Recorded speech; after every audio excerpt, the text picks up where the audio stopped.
Magandang araw sa ating lahat. Ito may i-share ako sa inyo dito sa ginagawa ko na washing machine. Meron na siyang wash tub at saka spin tub.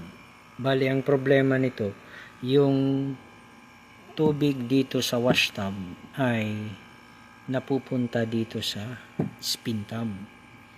So, ang ginawa ko, nung binuksan ko ito, tawag dito drain valve So, nung binuksan natin ito, napakadumi. Yung ginawa ko dyan, nilinis ko syempre. Tapos, in-stretch na rin natin yung spring dito, no. Papansin niyo, ayan po. Ayan po yan, ano. So, ang purpose po ng pag-stretch ng spring dito para magkaroon ng mas malakas na puwersa dito sa rubber para dito yan. Okay? Bali, itong part na ito ng rubber ay lalapat dito.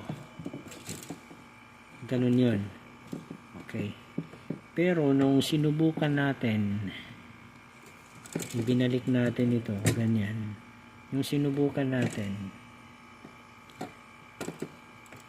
ang tubig sa wash tub ay napupunta pa rin dito sa spin tub.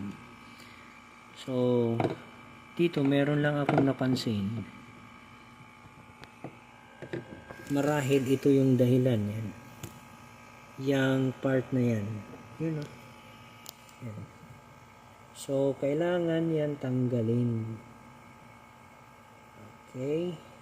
Kailangan yan tanggalin dahil yan ang nagiging dahilan kung bakit hindi lapat na lapat itong rubber dito.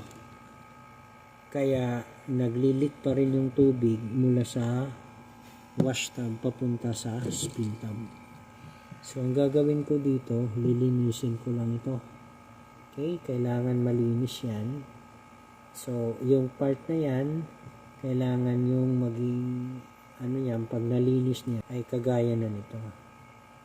So, kailangan linisin yan. Ang purpose po natin dyan ay para itong rubber ay lumapat doon sa part na yan. Pero pag mag-leak pa rin yung tubig mula sa wash tub papunta sa spin tub, yung last remedy natin ay magpapalit tayo nitong rubber. So, ito na, nililinis na natin. Kinukudkud na natin dito. Yan, yan po ay namuong sabon. Ano? Okay. So, kung matanggal na natin yan, balik natin. Tapos, testing natin ulit. Ganyan po. Ating ginagawa. Okay. At ayan na, no? Malinis na. Okay, so sunod na gagawin natin ay kabit na natin itong rubber. Kanyang valve. Ano? Ganyan. Tapos ito. Tapos testing natin.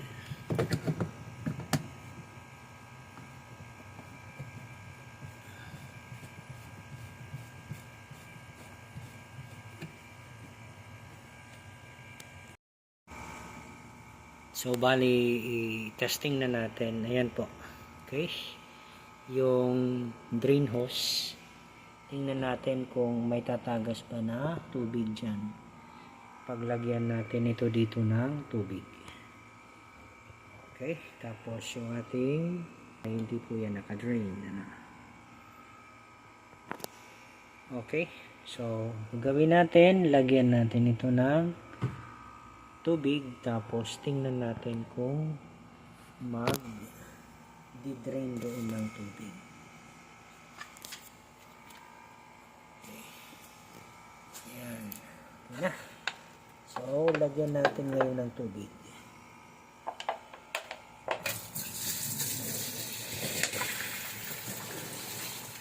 So, tingnan natin dito ng maigi kung magdi-drain ba ng tubig o maglalabas ng tubig dyan.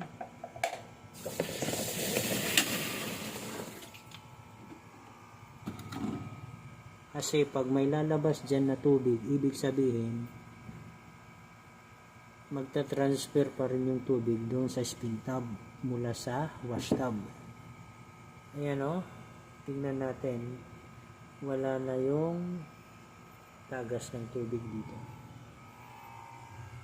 Ayan o, may tubig na po yung wash tub natin. Okay, tingnan natin dito ng maigi. Walang tagas. So, magdagdag pa tayo ng tubig. Magdagdag pa tayo ng tubig.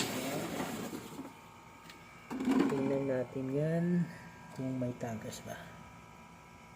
Wala talaga, no? So, ibig sabihin, okay na ito.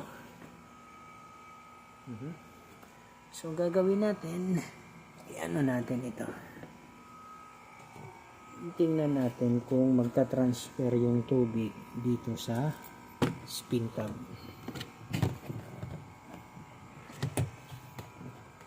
Silipin natin dito. Ayan. Wala na. Wala. Yan ay basa kasi nung tinesting natin kanina. Pero ngayon wala na. Wala nang pumapasok na tubig. So magdagdag pa tayo ng tubig.